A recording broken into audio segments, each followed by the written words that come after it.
The night was loud and alive at the Sapphire Lounge, where Lagos wealthy youths gathered to flaunt their money and power. Among them sat Ryan Okafor, the arrogant son of a billionaire tycoon. His friends called him the Charmer. Every girl wanted him, and he knew it. Between the haze of laughter and champagne, a challenge was tossed like a spark into the air. "Ryan, I bet you can't make that girl fall for you," sneered his friend Tundi, pointing toward the quiet figure seated at the corner table. She was nothing like the women Ryan was used to. No heavy makeup, no designer bag, just a simple gown and a worn-out laptop bag by her side. She looked out of place, like a raindrop in a sea of diamonds. Her name, as Ryan would later learn, was Amara, a hardworking waitress by day and a part-time writer by night. 5 million naira, Tunde smirked. Make her fall in love with you. You've got 1 month, Ryan chuckled, leaning back with his trademark smirk. Piece of cake. He didn't know then that the game he'd agreed to play would ruin and redeem him. The next morning, Ryan showed up at the small cafe where Amara worked. He came in wearing casual jeans and a charming grin. "1 cup of coffee, please." "Extra smile with that," he teased. Amara didn't laugh. She barely looked at him.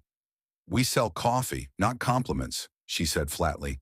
Her bluntness caught him off guard. Ryan, who was used to giggles and fawning attention, felt challenged and intrigued.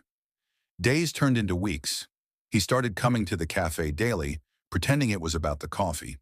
He helped her carry trays, fixed a broken bulb, and even learned how to mop the floor just to spend time with her.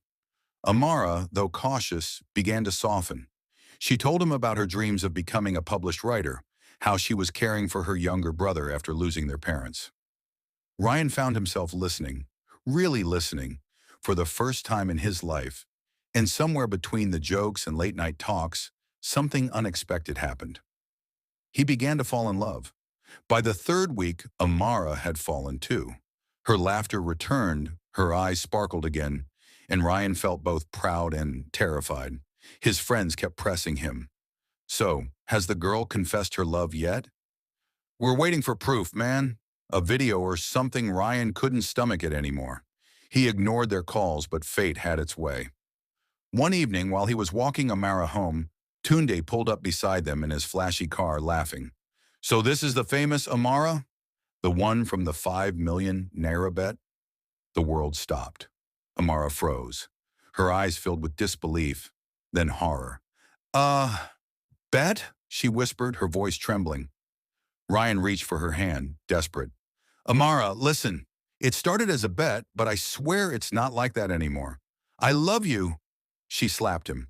Tears streaked down her cheeks as she backed away. "You played me, Ryan. I trusted you." She turned and walked away, leaving Ryan standing in the dark with nothing but the taste of his own shame. Weeks passed. Ryan was a wreck. He stopped going to parties, ignored his friends, and couldn't eat or sleep. The money he'd once valued now meant nothing. He donated the 5 million to an orphanage, Amara's favorite charity, and sent her a handwritten letter every week, though she never replied. Then one rainy evening, he found her again at a book launch event.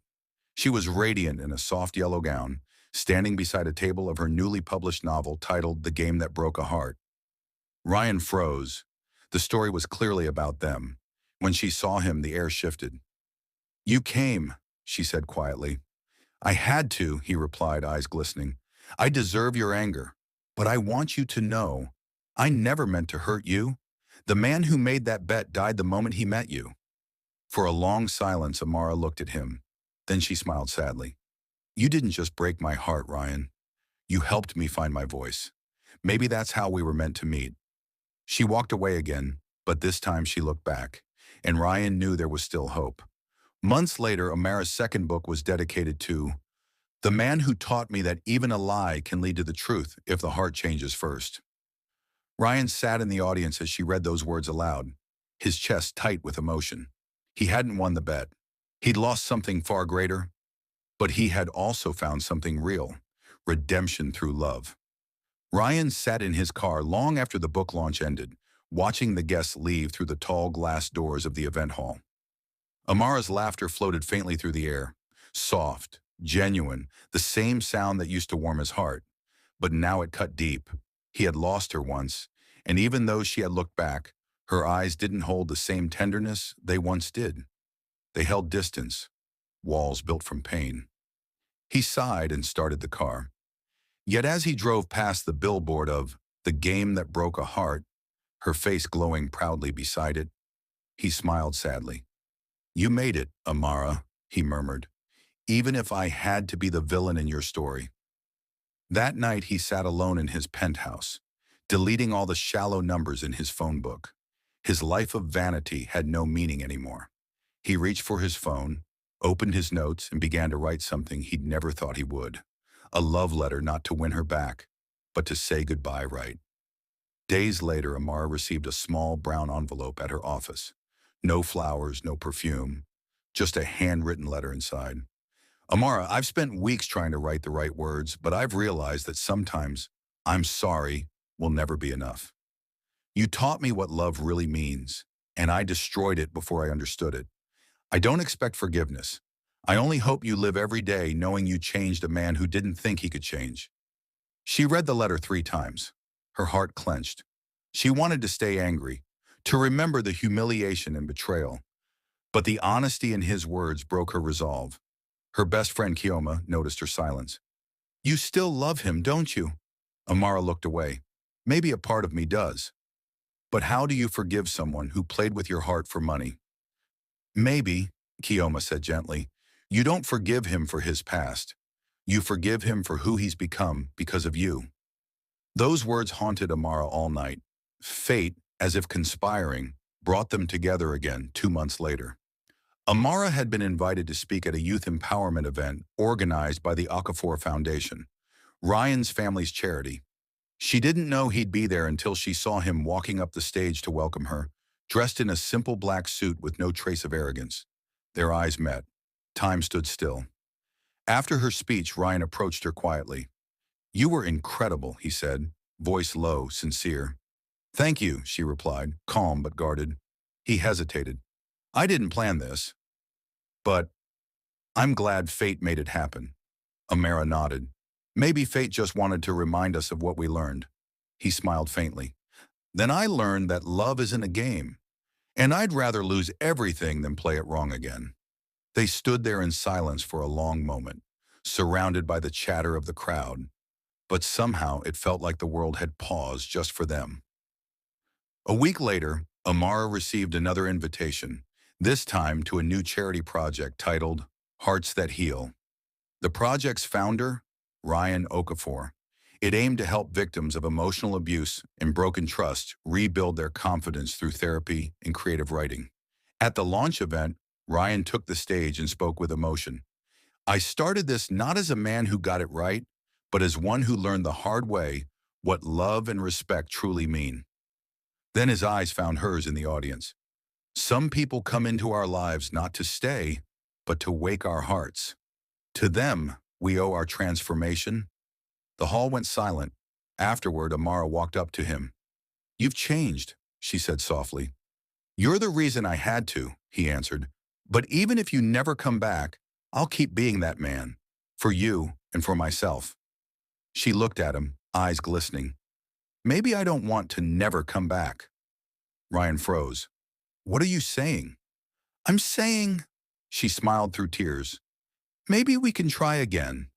Not as a bet, not as strangers, but as two people who finally learned how to love right."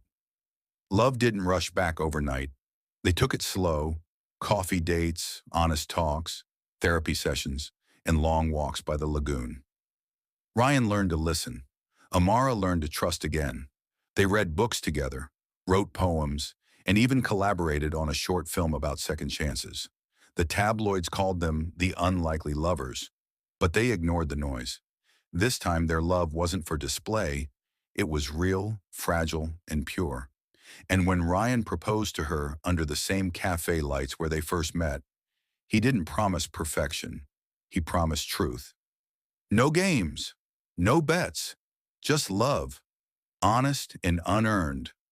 Amara smiled, tears streaming down her face. "That's all I ever wanted." A year later, the same friends who had once made that cruel bet sat in silence as they watched Ryan and Amara dance at their wedding. No one dared to joke. No one dared to bet again. The game that once broke a heart had built a love story that money could never buy. And as Ryan whispered into her ear, "You were the lesson I never knew I needed," Amara smiled and replied, "And you were the change I never expected." The crowd clapped, the music swelled, and their story, born from deceit, ended in redemption. Because sometimes love doesn't start right, but it ends right. Did you enjoy the story? Let us know in the comments section. Like and subscribe to our channel for more African stories. Also turn on the notification button so you don't miss any of our stories. If you are interested in learning how to create African stories like this, click on the link in the description to get started.